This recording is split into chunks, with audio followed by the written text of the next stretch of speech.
करते हैं देश के सबसे चर्चित मौत मिस्ट्री मामले की, यानी कि सुशांत मौत मिस्ट्री की। क्या किसी को महज छूने भर से कोई चमत्कार हो सकता है? क्या ऐसा हो सकता है कि कोई किसी बीमार इंसान को महज हाथ लगाए और 48 घंटे में ही मरीज बिल्कुल ठीक हो जाए? इस तरह के जादू टोने और चमत्कार की बातें आपने अक्सर देखी और सुनी होंगी, लेकिन अब सवाल यह है कि सुशांत सिंह राजपूत की सुसाइड मिस्ट्री में उन्हें छूकर ठीक करने का दावा कितना सही है। दरअसल सीबीआई अब सुशांत को छू मंतर से ठीक करने का राज जानने में जुटी है। देखिए सुशांत केस पर हमारी यह सुपर एक्सक्लूसिव रिपोर्ट।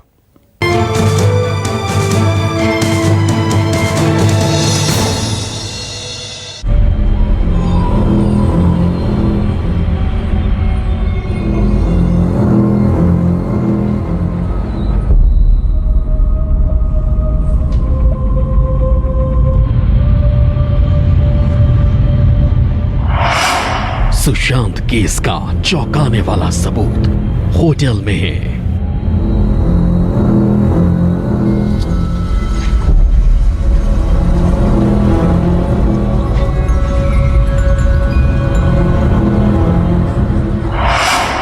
होटल के बंद कमरे से बोलेंगे सुशांत मिस्ट्री के सुराग।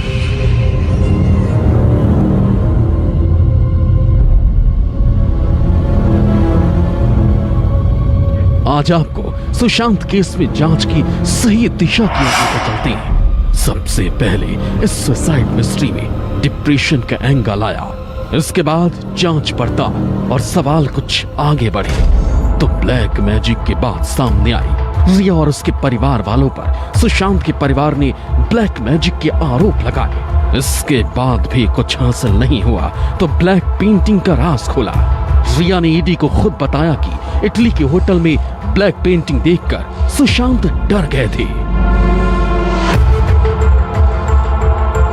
इसके बाद सीबीआई की पूछताछ में सुशांत के कुक नीरज ने खुलासा किया कि 8 जून की रात डिनर से पहले रिया और सुशांत में झगड़ा हुआ था। लेकिन अब सीबीआई जांच की दिशा में सबसे अहम मोड़ आया है। मुंबई के एक होटल का वो कमरा जहां सुशांत की स्पिरिचुअल हीलिंग हुई थी। सुशांत सिंह राजपूत की स्पिरिचुअल हीलिंग का सच रिया की मुश्किलें बढ़ा सकता है। मोहन सदाशिव जोशी नाम के स्पिरिचुअल हीलर का यह दावा है कि रिया चक्रवर्ती ने उन्हें सुशांत से मिलवाया था। यहाँ तक कि रिया ने यह भी कहा था कि सुशांत डिप्रेशन का मरीज है, जहाँ पर एक होटल में ले जाकर 2 दिनों तक कमरे में विशेष तरह से इलाज किया गया। ऐसे में कई ऐसे सवाल हैं जिसके जवाब सीबीआई चाहती है और ऐसे में कई खुलासे भी होने की उम्मीद है। सुशांत की स्पिरिचुअल हीलिंग वाली कहानी समझने के लिए आपको मुंबई के वाटरस्टोन होटल चलना होगा। यहां सीबीआई की जांच टीम पहुंची। सीबीआई ने होटल के गार्ड और मैनेजर से 22 और 23 नवंबर 2019 को लेकर सुशांत के बारे में पूछताछ की, क्योंकि स्पिरिचुअल हीलर मोहन सदाशिव जोशी का दावा है कि उन्होंने इसी होटल में सुशांत का कथित तौर पर डिप्रेशन का इलाज किया था। उन्होंने न्यूज़ 24 पे बताया कि रिया ने सुशांत को डिप्रेशन का मरीज बताकर उनसे मिलवाया। 21 नवंबर को रिया ने मोहन सदाशिव से संपर्क किया। रिया ने मुझे कॉर्नर स्टोन में बुलाकर बात की थी। 22 और 23 नवंबर को सुशांत से 2 बार मिला हूं। 22 नवंबर को मोहन ने सुशांत को आशीर्वाद दिया। उसके बाद रिया ने मोहन सदाशिव को कॉल किया। रिया ने मोहन से बताया अब सुशांत 90% ठीक हैं। रिया ने मुझे फोन किया और रिया ने फोन करके मुझे रिक्वेस्ट की तो मैं उसके घर में गया। उन्होंने मेरे को डायग्राम भेजा था पूरा घर का। उनका घर नहीं था, वो क्लब था ललित होटल के पीछे था। जहाँ मैं गया वहाँ मैं शायद 25 मिनट रुका होगा नाइट में। मुझे बोला गया कि उसको डिप्रेशन है, तो मैं 20-25 मिनट वहाँ रुका होगा, चले गया। फिर दूसरे दिन सुबह मेरे को फ़ोन आया कि सुशांत बहुत अच्छा है, आज पहले बार हंसा है, लोगों से मिल रहा है, ऐसा कब पहले नहीं होता था, तो आप बहुत ही खुश है, 90% अच्छा है। मोहन जोशी के मुताबिक 22 और 23 नवंबर को स्पिरिचुअल हीलिंग के तहत आशीर्वाद देकर उन्हें ठीक कर दिया था। इसके बाद रिया और उनके पास फोन आया और फिर तीनों ने साथ में लंच किया। अब आपको बताते हैं कि स्पिरिचुअल हीलिंग का दावा करने वाले मोहन सदाशिव जोशी कौन हैं। मोहन सदाशिव मुंबई के पास ठाणे में रहते हैं। वो बैंक से रिटायर हो चुके हैं। उनका दावा है कि सिर्फ स्पर्श उपचार से ही वो लोगों को ठीक करते हैं। इसमें वो अपने हाथ से मरीज को स्पर्श करते हैं। हाथों के स्पर्श से जो ऊर्जा निकलती है वो ऊर्जा मरीज के शरीर में पहुंचती है और इस सकारात्मक ऊर्जा वाली अनुभूति से मरीज ठीक हो जाता है। रिया ने मुझसे कहा था कि सुशांत डिप्रेशन में है। मैंने सुशांत की हालत पर रिया से बातचीत की। मैंने सुशांत राजपूत से ज्यादा बातचीत नहीं की। स्पिरिचुअल हीलिंग में ऊर्जा एक से दूसरे शरीर में ट्रांसफर होती है। मेरे शरीर की ऊर्जा उनके शरीर में जाती है। ऊर्जा के इस ट्रांसफॉर्मिंग को स्पिरिचुअल हीलिंग कहते हैं। मैं फ्री में लोगों को हील करता हूँ, पूजा पाठ नहीं करता।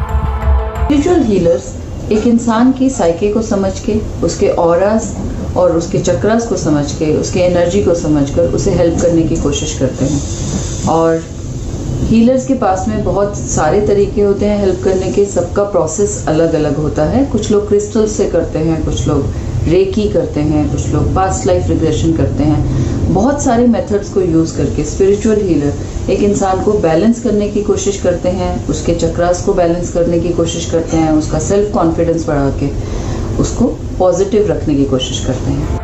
मोहन सदाशिव जोशी का दावा है कि water stone hotel and resort में सुशांत को रिया लेकर आई थी। इसी वजह से सीबीआई को यह राज जानना है कि होटल के बंद कमरे में सुशांत के साथ इलाज के नाम पर क्या क्या हुआ था। सिर्फ स्पिरिचुअल हीलिंग हुई या उनके साथ कोई साजिश चल रही थी। संकेत पाठक के साथ दीपक दुबे, न्यूज़ 24 मुंबई। सुशांत की सुसाइड मिस्ट्री में सीबीआई जिस छू मंतर वाले इलाज का सच तलाश रही है, उसके पीछे रिया चक्रवर्ती का हाथ माना जा रहा है। और सिर्फ इतना ही नहीं, रिया ने छू मंतर वाले आध्यात्मिक गुरु के अलावा सुशांत की ब्लैक पेंटिंग से जुड़ा एक हैरान करने वाला राज भी जांच एजेंसियों को अब तक बताया है। अब देखिए सुशांत के सुसाइड से जुड़ा एक काला राज।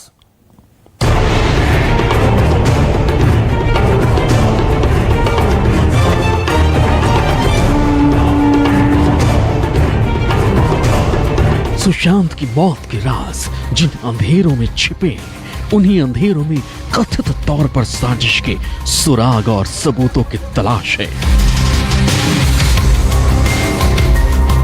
सुशांत के सुसाइड को लेकर परिवार और करीबियों को सबसे ज्यादा शक रिया पर है। इसलिए जांच एजेंसियां भी सबसे ज्यादा सवाल रिया से कर रही हैं। इसी कड़ी में रिया ने ईडी के सामने पहली बार सुशांत से जुड़ा एक खास राज बताया।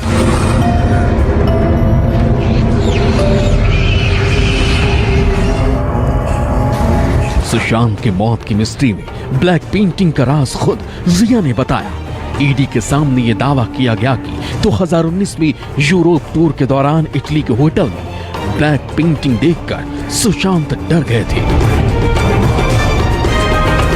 रिया ने बताया, ईडी के सामने यह दावा किया गया कि 2019 में यूरोप टूर के दौरान इटली के होटल में ब्लैक पेंटिंग देखकर सुशांत डर गए थे।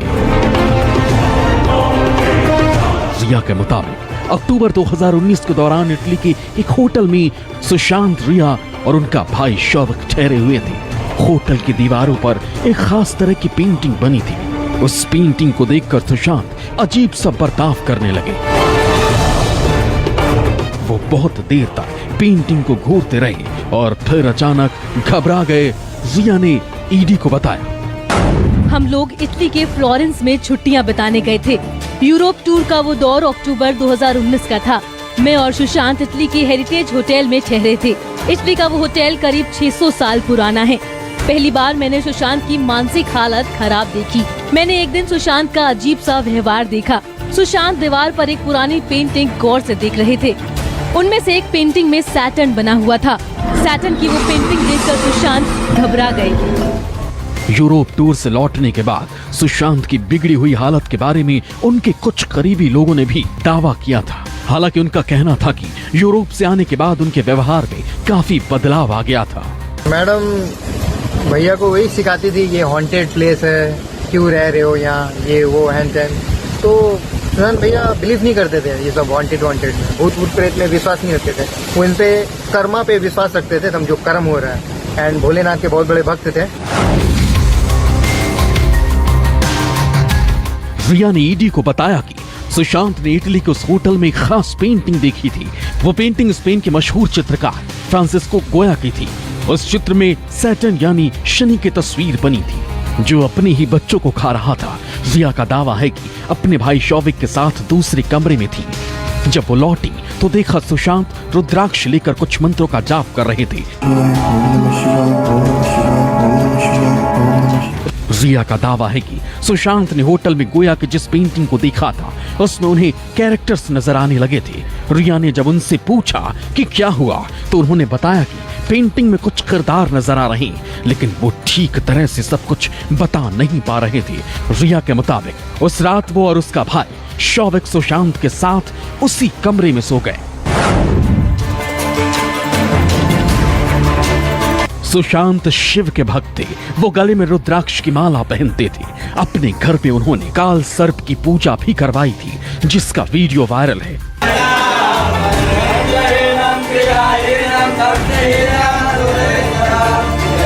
वहीं रिया का दावा है कि इटली में फ्रांसिस्को गोया की एक ब्लैक पेंटिंग देखने के बाद सुशांत अक्सर भ्रामक बातें करने लगे थे। रिया ने ईडी को बताया था सुशांत को होटल की पेंटिंग के बारे में भ्रम हो रहा था। उन्हें समझाया गया कि ये सिर्फ भ्रम है और कुछ नहीं। इसके बाद सुशांत को ऑस्ट्रिया के डिटॉक्स सेंटर भी ले गए लेकिन सुशांत को वहाँ भी ठीक नहीं लग रहा था और वो चले आए। 2 नवंबर को लौटना था लेकिन 28 अक्टूबर को ही हम लौट आए। इस ट्रिप से लौटने के बाद सुशांत की एनर्जी एकदम लो हो गई थी। वो घंटों चुपचाप बैठे रहते। मुंबई आने के बाद हालात और बिगड़ गए। वो कभी चिल्लाने लगते तो कभी रोने लगते। आमतौर से हम कोई भी तस्वीर जब देखते हैं कुछ पीछे जुड़ी यादें हमारे जहन में आती हैं, कुछ आगे की कल्पनाएं हमारे दिमाग में आती हैं। लेकिन क्योंकि ये पेंटिंग्स बहुत पावरफुल हैं, बहुत इस तरह का आर्ट है जिसमें बहुत स्ट्रॉन्ग इमोशंस स्टर होती हैं, तो आम तौर पे इनको लोग देखना पसंद नहीं करते, देखने की हिदायत नहीं देते हैं। ब्लैक पेंटिंग के अलावा सुशांत के परिवार ने ब्लैक मैजिक को लेकर एक बड़ा आरोप लगाया था। सुशांत के परिवार का आरोप है कि पूजा पाठ के नाम पर सुशांत के बैंक खाते से काफी रुपए निकाले गए। इन पैसों से सुशांत पर काला जादू कराने का आरोप है। बहरहाल ब्लैक मैजिक और ब्लैक पेंटिंग का राज भी इस केस में काफी अहम हो गया है। रिया ने ब्लैक पेंटिंग और सुशांत की डरे होने का जो दावा किया वो इस केस की पूरी दिशा ही मोड़ सकता है।